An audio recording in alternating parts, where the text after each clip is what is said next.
Bonjour à tous. Aujourd'hui, je vais vous parler un peu de certaines raisons qui font chuter ou tomber les entreprises ou qui entraînent souvent certains entrepreneurs africains en général et du Cameroun en particulier dans la tombe. Je vais prendre, pour cette première vidéo, je vais prendre seulement le cas des fonctionnaires. Ces fonctionnaires du Cameroun qui sont devenus plus riches que les entrepreneurs. Ces fonctionnaires qui sont devenus plus riches, que les hommes d'affaires. Ces fonctionnaires qui ont des entreprises écrans et qui se donnent les marchés entre eux.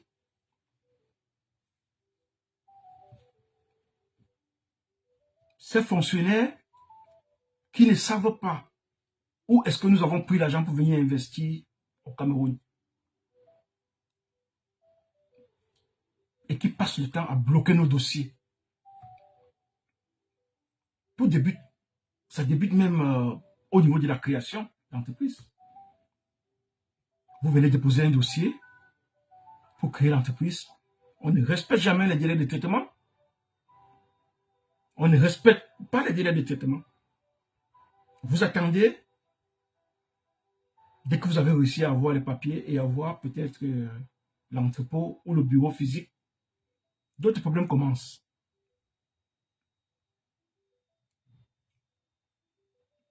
Il faut faire venir les produits au niveau de la douane.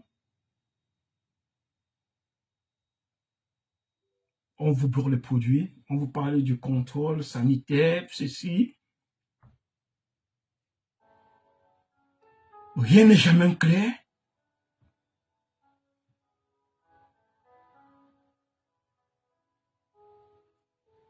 Pour une certaine marchandise, si on vous demande 500 000 francs, vous payez les 500 000.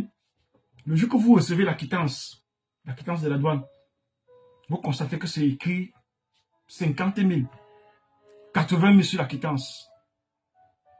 C'est ce que vivent les entrepreneurs au Cameroun. Un autre phénomène au niveau des marchés publics, vous déposez votre dossier pour le marché public et les appels d'offres. Quand vous avez déposé votre dossier pour les marchés publics et les appels d'offres, le plus souvent, il faut être l'ami d'eux.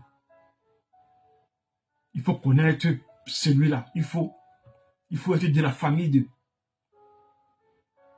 Pour qu'on puisse vous donner le marché. Et même quand on vous donne le marché, vous sortez de l'argent, vous partez peut-être vers les banques, vous prenez de l'argent, vous importez le produit, les produits arrivent, vous livrez. Pour être payé, c'est encore un autre problème. Pour être payé, on vous demande le plus souvent 30%, 40%. Un fonctionnaire qui est resté dans son bureau, il ne sait pas où tu as pris l'argent pour venir investir. Il ne sait pas comment tu as fait pour avoir le produit. Mais il a le courage de te demander 40% pour te payer, avant de te payer.